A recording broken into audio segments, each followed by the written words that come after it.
Bismillahirrahmanirrahim. Assalamualaikum warahmatullahi wabarakatuh dan salam sejahtera. Terima kasih diucapkan kepada peneraja acara, barisan panel juri yang bijaksana, penjaga masa yang taat pada tugasnya, dan seterusnya para hadirin yang kami muliakan. Bersua kita buat kali yang pertama. Hadirin sekalian, mauduk pidato kami pada hari ini ialah Rukun Negara, Tonggak Negara Sejahtera. Sebelum saya meneruskan bicara dengan lebih mendalam, marilah sama-sama kita hayati 5 prinsip rukun negara.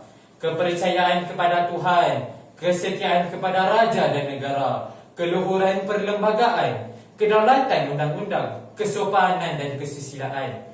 Hadirin sekalian, 5 prinsip keramat yang digubal di atas menunjukkan bahawa 5 prinsip keramat di atas digubal dengan tujuan utamanya adalah untuk membentuk perpaduan yang kukuh dalam kalangan rakyat Malaysia yang seterusnya menjadi identiti rakyat Malaysia.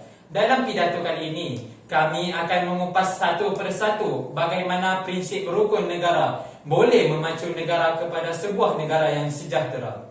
Merujuk Kamus Dewan, sejahtera bermaksud aman, tenteram, selamat, makmur dan senang dalam kehidupan. Maka, negara yang sejahtera membawa maksud negara yang rakyatnya hidup dalam keadaan aman dan tenteram, selamat daripada kekacauan dan perkara-perkara yang buruk, tiada pecah kacir, tiada pergaduhan, tiada benci-membenci dan saling bertoleransi. Situasi ini akan membentuk perpaduan yang mapan dalam kalangan rakyat dan memberi impak yang sangat besar kepada kestabilan politik yang seterusnya menjadi pemangkin kepada kemajuan ekonomi negara. Peluang pekerjaan sudah tentu akan bertambah dan rakyat akan dapat menikmati kehidupan yang lebih senang. Inilah yang dimaksudkan dengan negara yang sejahtera. Hadirin yang dimuliakan, rukun negara yang pertama iaitu kepercayaan kepada Tuhan.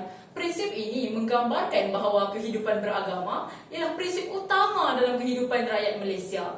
Walaupun jelas berbeza daripada segi konsep ketuhanan, setiap agama secara asasnya menyeru penganutnya untuk mengamalkan nilai-nilai yang baik dalam kehidupan. Contohnya, hormat menghormati, tolong menolong dan bekerjasama. Maka, seseorang yang berpegang teguh kepada ajaran agamanya tidak akan sesekali melakukan sesuatu yang boleh menyakiti dan menghina orang lain, sama ada dalam bentuk lisan, tulisan atau tindakan yang boleh menimbulkan pergaduhan dan ketegangan dalam masyarakat. Sekiranya semua rakyat Malaysia berpegang kepada prinsip ini, kami yakin masyarakat dan negara kita akan aman, tenteram, harmoni dan sejahtera. Hadirin yang dihormati, rukun negara yang kedua, kesetiaan kepada raja dan negara. Izinkan saya bertanya, mengapakah kita perlu setia, taat dan patuh kepada raja? Telah termaktub dalam perlembagaan negara bahawa negara kita mengamalkan sistem demokrasi berparlimen dan raja berperlembagaan. Perlembagaan ini jelas menyebut bahawa yang di-Pertuan Agong adalah ketua negara. Raja-raja di setiap negeri pula ialah ketua negeri masing-masing. Pernahkah hadirin sekalian mendengar ungkapan Raja Payung Negara? Cuba kita bayangkan jika semua rakyat di negara kita bersama-sama berteduh daripada hujan dan panas di bawah satu payung yang sama, satu payung yang besar. Alangkah indah dan harmoni keadaan tersebut.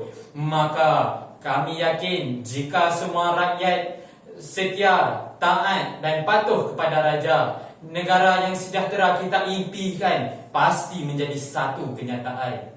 Hadirin yang dimuliakan, prinsip yang seterusnya ialah kedaulatan undang-undang.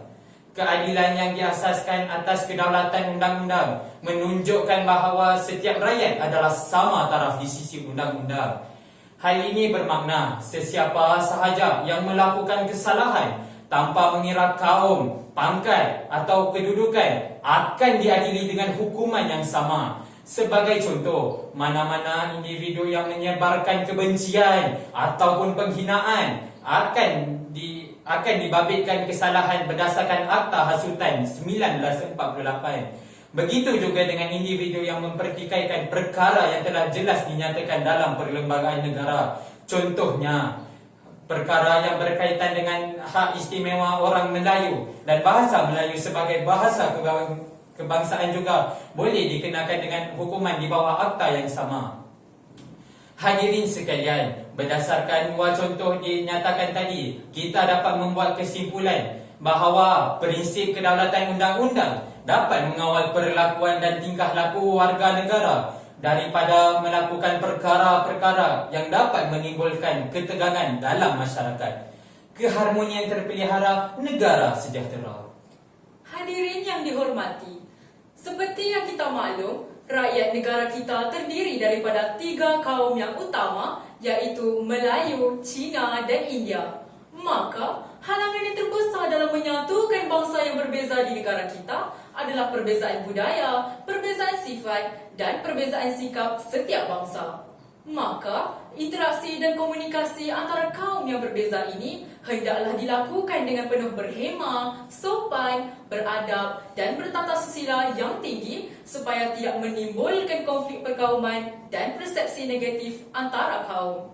Kami yakin sekiranya setiap rakyat Malaysia menghayati dan mengamalkan prinsip kesopanan dan kesusilaan dalam kehidupan seharian, kita pasti akan berjaya melahirkan sebuah masyarakat yang harmoni dan sejahtera. Sidang hadirin yang dihormati, berdasarkan kepada prinsip-prinsip rukun negara yang telah dihuraikan tadi, jelaslah menunjukkan bahawa prinsip rukun negara adalah tonggak kepada pembentukan negara yang sejahtera. Ayolah kita bersama-sama berganding bahu, sama-sama berpegangan tangan, membentuk Malaysia yang sejahtera dengan menghayati dan mengamalkan prinsip rukun negara dalam kehidupan kita pada setiap masa. Andai kata ada kekurangan dan kekhilafan dalam bicara kami menyusun 10 jari memohon kemaafan. Akhir kata, kami sudahi pidato ini dengan serangkap pantun. Manis sidara, cantik rupawan, berbaju kebaya, kerongsang suasa. Negara sejahtera jadi impian, rukun negara amalkan sentiasa. Sekian, terima kasih.